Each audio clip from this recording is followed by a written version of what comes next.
from anywhere, from your faith tradition.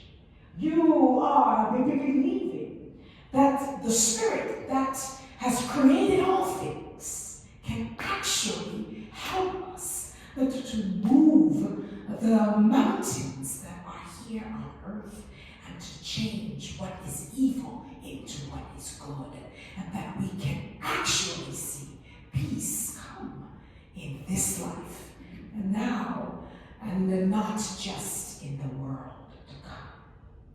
So I just felt like I needed to say that, because this is not a performance only, and beautiful flowery words and beautiful music and dancing, but this is a movement for peace and justice and love and humanity and hope and light. May it actually be so. But Dr. Anne, who is our representative of the National Ethical Service, is coming to be the next voice in this movement for hope, peace, and light, and we thank God for you.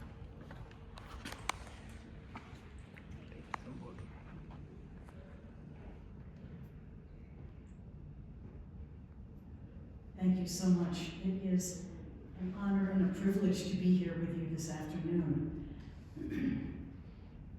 Yes, I'm representing the National Ethical Service, and I want to tell you a little bit about ethical culture, because we're celebrating our 150th anniversary next year.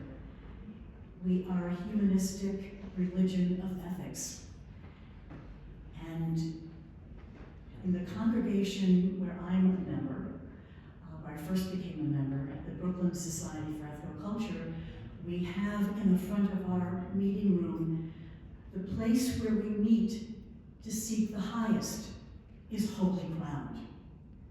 And I think that's so important when we're gathered here and we're thinking about what does it mean when we're on holy ground together. This season for us, what we celebrate is a winter solstice, and it's about the light, but also recognizing the contrast of the light and the darkness, how darkness gives us an opportunity to reflect, to be together in that silence and that darkness, but to also to come out into the light and to reflect each other's light. We have a saying in ethical culture from our founder, Felix Adler, to act in ways to bring out the goodness in others and thereby in ourselves.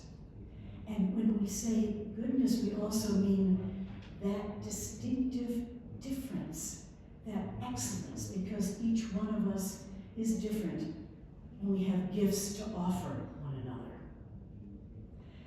The National Ethical Service was created in 1924 by a group of women. They later decided to include some men, so we became the National Ethical Service. And we've been here as part of the United Nations since 1947. And that just makes me feel so good and so warm, because as a child, I fell in love with the United Nations. And so to be here with you today is a great honor. You referred to prayer, and for us in ethical culture, I'll speak for myself as a clergy leader in ethical culture. Prayer for me takes its form, liturgy, takes the form of poetry. And so when I give a service, what we call a platform address, I always begin and end with a poem, because it touches my heart so deeply. And so what I'd like to share with you is a poem by one of my favorite poets, Naomi Shahid Nye. You may be familiar with her. She was born in St. Louis, Missouri. Her father was a Palestinian refugee, her mother American, German, and Swiss descent, so clearly very diverse and has a diverse cultural background. And the title of this poem is called Kindness. So Kindness by Naomi Shahid Nye.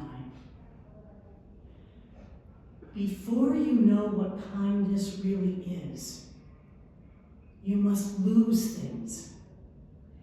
Feel the future dissolve in a moment like salt in a weakened broth.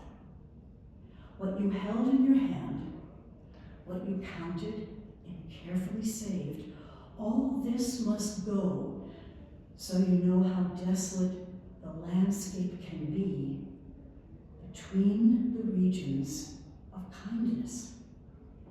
How you ride and ride, thinking the bus will never stop, the passengers eating maize and chicken will stare out the window forever.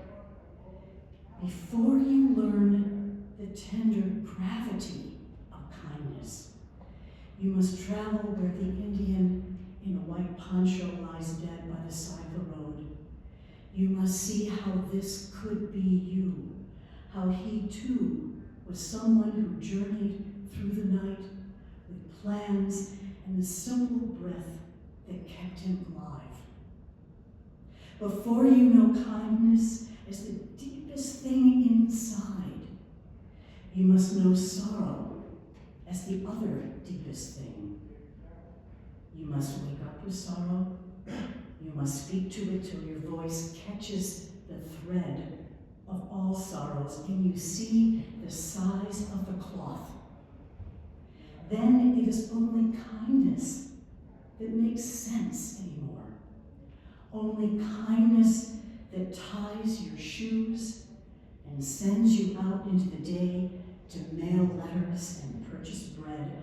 Only kindness that raises its head from the crowd of the world to say, "It is I you have been looking for," and then goes with you everywhere like a shadow or a friend. So thank you, and I wish for all of you deep kindness.